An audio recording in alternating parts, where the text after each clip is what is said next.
Hello and welcome to the Consistency Project with E.C. Sinkowski. My name is Patrick Cummings, and every episode I have the privilege of having a discussion with E.C. on subject matters that range from nutrition to fitness to the choices we can all make to live a healthier, more functional life. By exploring both the principles at play and the actions worth carrying out as a result, it's our goal to get you thinking, get you moving, and get you taking more consistent steps toward optimizing your well-being. As always, thank you so much for tuning into the show. How are you, EC? I'm good. How are you doing? I'm great. We are going to talk about something today, semaglutide. I hope I'm pronouncing that correctly. But don't worry. This is going to be a very interesting conversation, regardless of the fact that we just named a molecule, or at least that's what it sounds like. Yeah, chemical compound. What is semaglutide? What do we need to know to get into this conversation about what it does and why maybe it's a bit surprising that we are going to talk about it in the way we are? A weight loss drug. Yeah. Yeah. So I've gotten a few questions about it. It's this new weight loss drug on the market. I think there's been definitely some reports, especially that it's like Hollywood's new weight loss drug, which probably is a red flag for a lot of us. But I guess even Elon Musk tweeted, I think it was late October, that he was using it recently. So I, wanted to address it, its effectiveness, pros and cons, and why it could actually be a really good breakthrough, which I think is surprising probably to hear.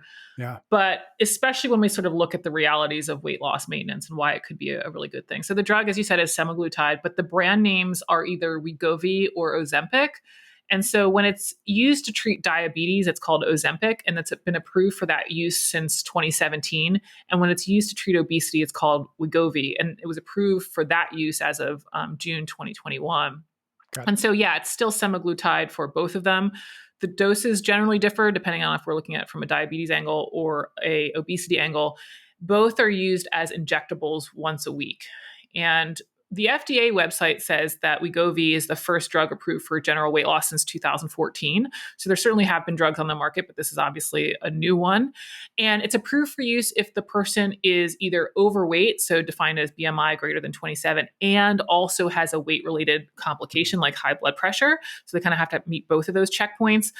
Or if the person is obese with BMI over 30 and no other complication is needed for that kind of qualification. Again, there have been other weight loss drugs on the market, so I definitely don't want people to think like, oh, this is the first time there's been a weight loss drug. But I think given the lack of success that we see with weight on kind of a large scale, it probably also explains that none of them have been sort of a magic pill, so to speak. And so semaglutide has really shown some improved results compared to these existing drugs for sure. Okay, I'm going to ask a serious question in a second, but a slightly less serious question. Elon Musk and everybody in Hollywood, I don't think have BMIs greater than 27 and weight complications like hell. Yes. The obvious is like, okay, clearly some people don't care about those things, including people who prescribe these, but anything worth mentioning there in terms of that obvious? I mean, I wouldn't recommend it for people that are not meeting the standards that they just listed. It's sort of, again, like, is this really what you guys need to be doing? I think there's a lot of people in a lot of weight ranges where diet and exercise is the appropriate strategy, and that this really should be used for those approaches. But you know what? If it doesn't have any kind of long-term effects, as we'll get into, I mean, and they're the ones paying for it, okay. Okay, so real question. Since almost everything we talk about here is diet and exercise, that ends up being the prescription almost at the end of every one of our conversations. Talk to me about, should we be this surprised that we're talking about this particular thing in a not overly negative kind of way? Right. And I assume there's going to be lots of nuance and as we've already kind of alluded to a little bit, but like, this is a drug. So it's surprising to me that we're already just talking about it in general. Totally. Yeah. I mean, diet and exercise can work. It's remarkably effective. So that hasn't changed. Fear not. The sticking point is there if it works, if we can do it. So we have to be really realistic that when we look on a large scale across, we could do the US, but we could do the world, diet and exercise as a strategy is failing. It's something like over $60 billion is spent each year in the diet industry in the US alone. And as a society, our obesity epidemic just keeps getting worse, right? So as much as it would be nice to think this, it's not going to be true. Like I can't fix everything with fruits and vegetables. You're trying. I'm trying, and lots of people are putting out lots of great nutrition and exercise content. But when we look at how effective it's going overall, it's not going very well. Right. And some of this is because the body is wired to defend against fat loss as well as enjoy these highly processed foods. And we've talked about this plenty in different episodes. I think most recently reviewing the book Burn, but one of the quotes I just loved by the author Herman Ponzer was that quote, "Our metabolism doesn't dictate energy balance, it responds to energy balance." And so, end quote. So I think people, when they think about their metabolism, they think about it's like this preset single number. And certainly our genes influence that number, and that means it's going to be around a certain number. But our metabolism also changes based on a number of factors, including our diet. So when he says our metabolism responds to energy balance, first, energy balance, he's talking about that relationship between calories in and calories out. But then responds, meaning calories in and calories out compensate such that they aren't static day to day. And they also affect each other because the body is trying to not have a big disparity between the two. So when calories in drops, like when you go on a diet, calories out will drop as well as a response to that. Metabolism becomes more efficient, which we've talked about. And more so what we see is this decrease in often subconscious movement, like the amount of fidgeting or standing or house chores we do. People know this as the NEAT component of the calories out equation. And so what that ultimately does is lowers the total amount of calories that we burn on any given day. And it's not intentional by the individual. It's kind of a lot of subconscious regulation to change the disparity or almost equalize the disparity between calories in and calories out. And the other thing when calories in drops is that we're hungry. And so the hormone leptin is involved in this energy balance equation. Leptin is a hormone that is released proportional to the amount of fat that you have, meaning the more fat you have, the more leptin is released, telling your brain that, hey, you have enough energy around. And then as you lose fat, leptin decreases. And so your brain is aware of this decrease in kind of energy reserves. And generally, from an evolutionary perspective, decreasing our energy reserves is not a good thing, right? And so that's the trigger of, okay, my energy reserves are coming down. I am hungry. I want to make sure that my energy reserves stay where they are. Now, it appears, though, that leptin also works in the short term. So it will sense that you've cut calories, even if you haven't lost fat mass off your body. And so I'm sure anyone who's done kind of a drastic weight loss approach is all too familiar with this, right? They cut calories and they're hungry on day one, even though they have that energy still there around. And so this is one of the reasons why I recommend such conservative caloric deficits. We have to navigate hunger. And this is a big issue. Now, on the flip side of this, like, idea that our metabolism is responding, what happens when we eat more? Well, when calories in goes up above our needs, the body also becomes more inefficient, and we tend to start moving more, often subconsciously. And so we see this in overfeeding studies, that when we might overfeed someone by 3,500 calories and they don't gain a pound, some people might only gain a quarter of a pound, some maybe even not even that. The metabolism is responding, metabolism is increasing to try to do something with all of this excess energy coming in. And so I think we talked about this in a bonus episode, which isn't available anymore, but it's around this point when people are thinking, okay, well, dieting is pointless because the body just adjusts. The body just self-regulates here and makes sure that calories in and calories in is equal. And it's like, not exactly. If it perfectly adjusts, we would never have weight gain or weight loss. And so caloric deficits work for weight loss and caloric surpluses work for weight gain. It's just that it doesn't really happen at this precise, like 3,500 calories per pound that we hear about all the time. And I think one of the really interesting things to point out about this whole phenomenon that we see with weight gain is that average weight gain in adulthood is about 1 to 2 pounds a year. Okay. And if you were to take that as like the theoretical, this person's put on, let's say 7,000 calories in the year because they gained 2 pounds, something like that, and you divide that by 365 days, you really see that that person's only eating an extra 20 calories a day, which is a really, really small difference. Like, super, super small. Like, you'll have more errors on nutrition labels than 20 calories a day. And we have these wild swings in intake of like what happened over Thanksgiving versus whatever. So this idea that 20 calories a day is potentially adding up to this 2 pounds really points to that the body is pretty good at trying to adjust and compensate so that we don't have these wild swings in weight. And instead, it's kind of this gradual climb up. Okay, so I went through all of that to finally get to your question, which I know was a big prelude, but what does that have to do with kind of needing a drug? So I think it's best to think about being overweight and obesity as matters of degree, where the further you get from a healthy weight, the harder it's going to be. And I don't just mean to lose the weight. The real problem is weight loss is very temporary. Probably we could say that weight loss almost is successful. What the failure is whether or not the people can maintain that weight loss. And so from the Hall paper in the show notes, more than half of the lost weight for people on diets was regained within 2 years. And by 5 years, more than 80% of the lost weight is regained. We see weight regain constantly. So I would argue that almost weight loss isn't really the problem. It's the weight loss maintenance, right? That is. Now, is some of the problem of this weight regain because of these really wacky, overly restrictive and odd diets? 100% yes. Like if we could just stop, people trying these diets where they only drink 3 shakes a day, that's a huge part of it. Is some of it that people just stop doing the diet? 100% yes, right? So there's going to be other reasons why that this is occurring. But some of the reasons why they stop doing the diet is because the appetite and the cravings dramatically increase beyond what would be needed to replace the lost weight. And that's again from the Hall paper. So maybe they've lost 10 pounds, but they're more hungry and have more cravings than they would just to eat back what would get them those 10 pounds back. And the more that somebody has weight to lose, the more likely that this will be an issue. And so this is why, especially as somebody kind of climbs up in weight, willpower, especially in our modern food environment, just doesn't work. That's what we see again on a large scale. I mean, maybe if our only options were like turkey breasts and strawberries, okay, it would be fine, but that's not the reality. This stuff is around everywhere. It's too easy to buy. We're all busy. And that's just really a problem, especially when you're hungry, stressed, and fatigued. And so this is a big part of why we don't really have success with diet and exercise. Okay.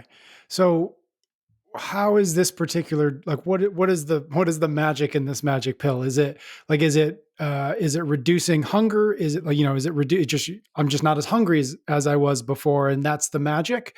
Or what's going on here that at least seems to be having the positive effect that it does? Yeah, that is how it's working. And one of our really, really old episodes, when I was talking about like pharmaceuticals, I was like, maybe we could find something that works with hunger signaling. This is it. In terms of the mechanisms for weight loss, semaglutide is affecting our hunger. It's also affecting our cravings. So semaglutide, it's a synthetic version of a naturally occurring hormone called glucagon-like peptide 1 or GLP-1. It's released from the gut after eating. And both GLP-1 and semaglutide, they act on appetite centers in the brain and the gut. And so they produce feelings of satiety. And so people basically aren't as hungry. And it also, and this is what appears to make it more effective than some of the existing drugs on the market, it also appears to reduce cravings.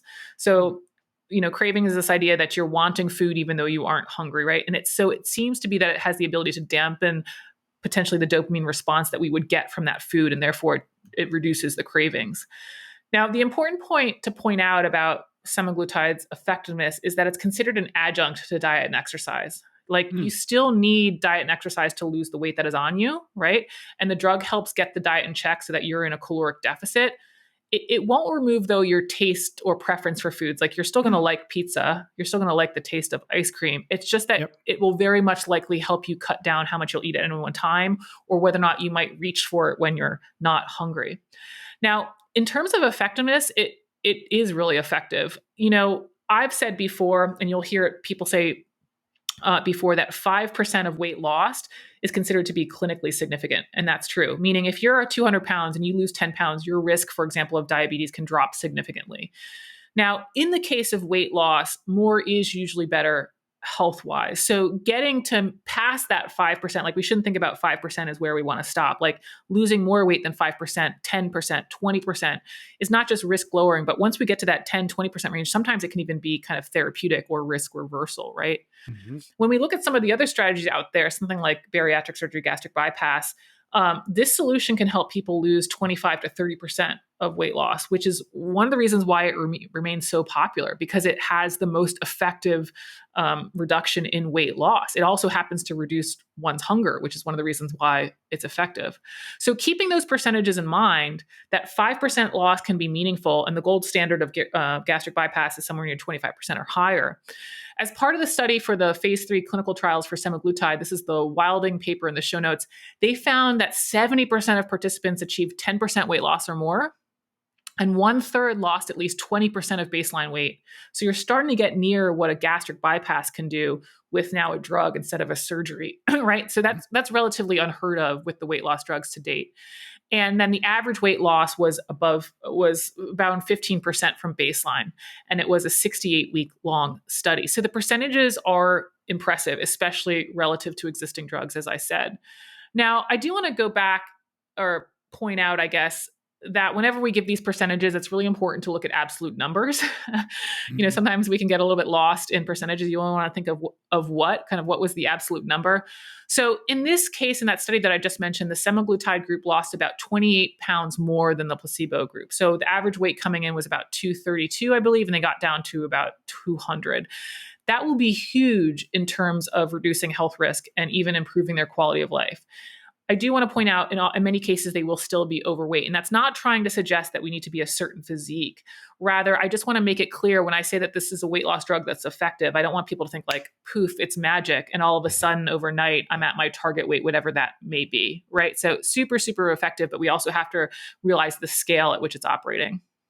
You said that it's I think adjunct is what you said, adjunct to diet and fitness. So does that simply mean, and this might be, just correct me on this, does this just, it seems like what that means is because of what we talked about earlier, which is like, which is that just the body is kind of fighting against this weight loss to a degree. Does that mean that the drug is basically just kind of like countering some of that so that the diet and fitness changes, the lifestyle changes can actually have the effect that we think that they're going to have every time?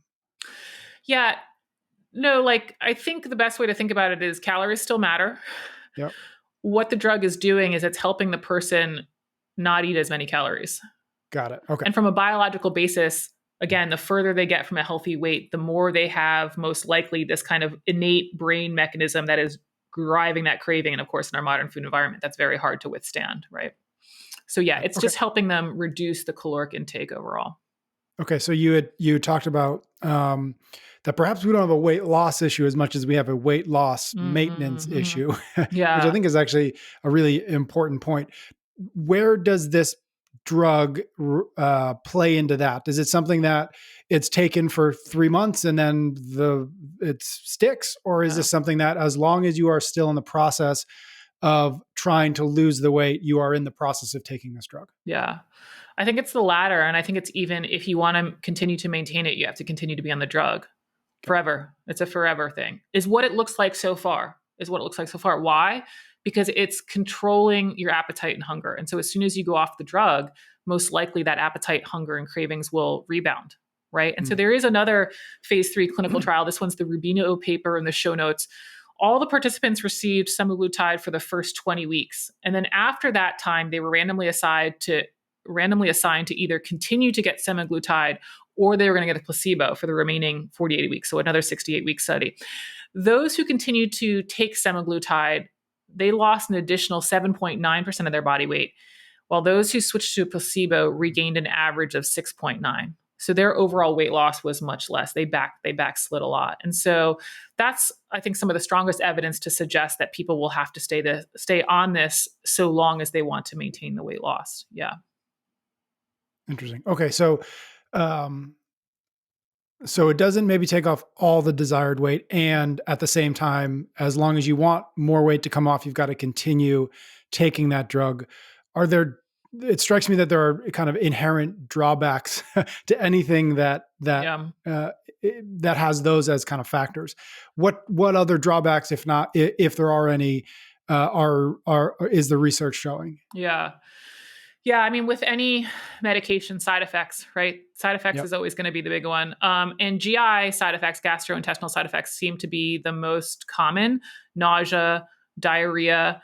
Now, what they try to do to reduce these side effects is to slowly ramp up the dose. And I think it's over 4 weeks. But you can just do your own Google search and reviews of these drugs. You're going to tell people that, like, I couldn't stick on it. I was too nauseous and stuff like that. Yeah. Yep. And the clinical trials show that. They always show the dropout rate. And I think it's around 5% in these clinical trials, which is, as far as I understand, relatively low for a drug. So it tends to be better on the side effect front. But of course, not everyone will have a positive experience.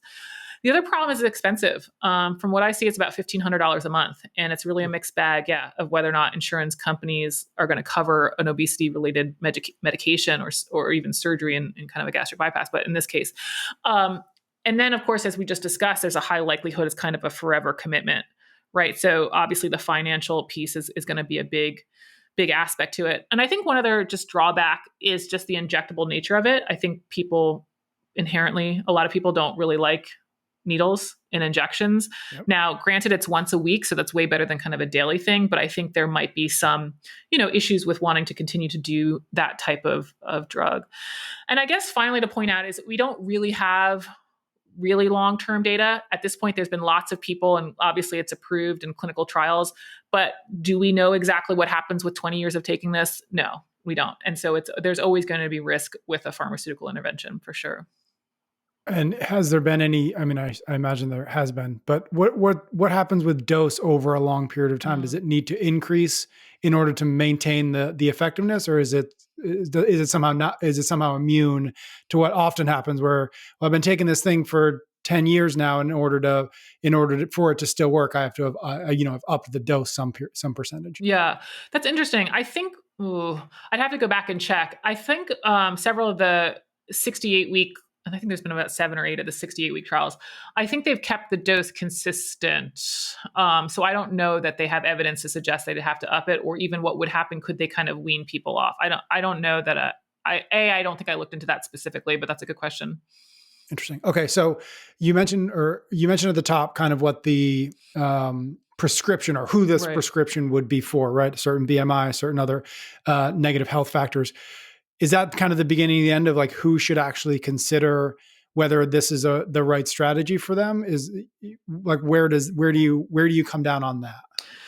Yeah, I think those are great cutoff points for people to realistically think about whether or not this is something that they should pursue beyond diet and lifestyle changes. Well, I mean, I should kind of take that back. I think diet and lifestyle changes need to be there for everybody, right? I think that's why so many diets fail. I mean, I think everyone knows this at this point, but that's sort of my whole message is we got to cut out the noise and what are really the realistic options and effective options we have from a diet and lifestyle perspective, and to not get kind of bought into these different shiny objects and stuff like that. So that stuff is going to remain for everybody. But then I do think those criteria of over 27 BMI and obesity complication over 30 BMI, okay, go ahead and talk to your doctor. And I think what's important for people to understand about this, and maybe surprising, that I'm recommending potentially a pharmaceutical intervention for those that can benefit from it. At the same time that I think diet and exercise is wonderful, we also, in my opinion, need to really celebrate and use modern medicine when it's useful and appropriate. I think there is this kind of undercurrent in kind of the wellness crowd that everything should be done naturally. I think we certainly talked about that in different ways in different podcasts. And to me, it's like, no, this is what modern medicine, this is what conventional medicine is all about. We've got 70% of people are overweight or obese. I mean, I think it's actually over 70%. I think it's over 40% are obese. And the further that somebody gets from a healthy weight, the problem is just compounded in terms of this kind of desire and cravings and appetite for food. And I think one of the things that was really interesting when I was looking at this is from the Guillenet paper in the show notes. He's the author of the book that I've recommended before, The Hungry Brain. So really, really good on the neuroscience, but just the power of the cravings of these foods. Now, granted, this is a rat study, but I thought it was just so interesting that rats will voluntarily endure foot shocks and extreme cold to go obtain what would be the equivalent of a standard American diet when right in front of them is like the more healthy version of the unprocessed diet. So there's this mega genetic pull for some of us, which is going to be heightened the further and further we get away from a healthy weight, foot shocks and during the cold to go get this stuff, right? So I'm not against this at all. And I think it can be a really great solution. And hats off to the people who have been able to make some drastic changes with diet and exercise. You hear these stories of people who have lost 100 pounds or more. That's incredible. And they're part of a very, very, very small group of people. And so I just think we need to kind of keep an open mind of like, maybe this could be a really great adjunct to help people improve their health risk, improve their quality of life. And diet and exercise are the best tools I have as a nutritionist. And if there can be an adjunct from a pharmaceutical intervention to have people kind of improve where they are, I'm all for it for sure. Super interesting. Okay. Thank you, EC. Thank you, everybody out there, for listening. Thank you for your ratings and your reviews. EC and I will be back for another episode of the Consistency Project soon.